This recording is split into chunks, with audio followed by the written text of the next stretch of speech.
Neymar জুনিয়রকে যদি 5 time নামায় দিত তাহলে ব্রাজিলের আর এরকম দুর্দশা দেখতে হতো না আর কি। এখন আমাদের ব্রাজিল টিমের আর কি। তো হ্যালো হোয়াটসঅ্যাপ গাইস, আশা করি তোমরা সকলেই ভালো আছো। তো নমস্কার, আমি এসপি চিরঞ্জিত তোমাদের সামনে আরেকটা নতুন ব্লগ নিয়ে আমি হাজির হয়ে গেলাম। তো আজকের ব্লগটার ধরন হচ্ছে যে যে আমি জার্সি গায়ে আছি ব্রাজিলের। তো ব্রাজিলের কালকে নরওয়ের সাথে ম্যাচ গেছে, তো তোমরা কালকে ম্যাচটা দেখছো বোধহয়। আর কালকে আমিও অনেক রাত জেগে থেকে খেলাটা দেখছি। তো ব্রাজিলের অনেক দুর্বলতা ছিল, যে ব্রাজিলে অনেক, কি বলবো, এখন বলার মতো ভাষাটাই আমি খুঁজে পাচ্ছি না। ব্রাজিল আসলে এখন অনেক নর্মাল টিম হয়ে গেছে। ওরা আর খেলার দিকে এতটা ফোকাস দিচ্ছে না এত ভালোভাবে। তো কালকে নরওয়েও অনেক ভালো খেলছে, নরওয়ে অনেক ভালো টিম। নরওয়ের সাথে কালকে ব্রাজিলের হাড্ডাহাড্ডি খেলা হয়েছিল।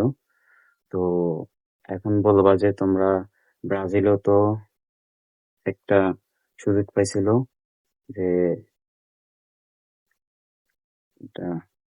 ডিফেন্ডারের ভিতরে, ডিফেন্ডারে ব্রাজিলের একটা প্লেয়ারকে আঘাত করছিল, আর ও একটা পেনাল্টি পেয়েছে, পেনাল্টিটা মিস করে ফেলছে ব্রাজিলে প্লেয়ারটা। তো ব্রাজিলের প্লেয়ারের একটা দুর্ভাগ্য ছিল যে ব্রাজিলে এটা মিস করে ফেলছে। তারপরে যে হাফ টাইম পরে, হাফ টাইমের অনেকক্ষণ পরে যে নেইমার জুনিয়রকে নামানো হয়েছে। নেইমার জুনিয়রকে যদি 5 টাইম নামায় দিত তাহলে ব্রাজিলের আর এরকম দুর্দশা দেখতে হতো না আর কি। এখন আমাদের ব্রাজিল টিমের আর কি, আমাদের ব্রাজিল সাপোর্টারদের আর কিছু বলার মতো নাই, যে ভাষা নাই, ভাষা প্রকাশ করা নাই। এটাই আমাদের দুর্ভাগ্য ছিল। আমার বুঝ জ্ঞান হয়েছে ধরে আমি দেখতে আছি যে ব্রাজিল হাঁটতেছে।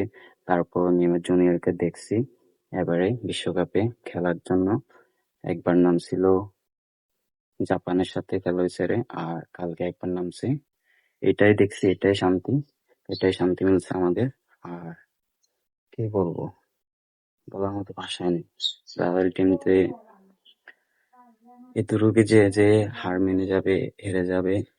আর কোচকে বলার মতো কিছু নেই, কোচও চাচ্ছিল যে নেইমার জুনিয়র একটা ভালো কিছু করুক, সে ফাইনাল রাউন্ডে গিয়ে ভালোভাবে ভালোভাবে পারফরমেন্স করবে।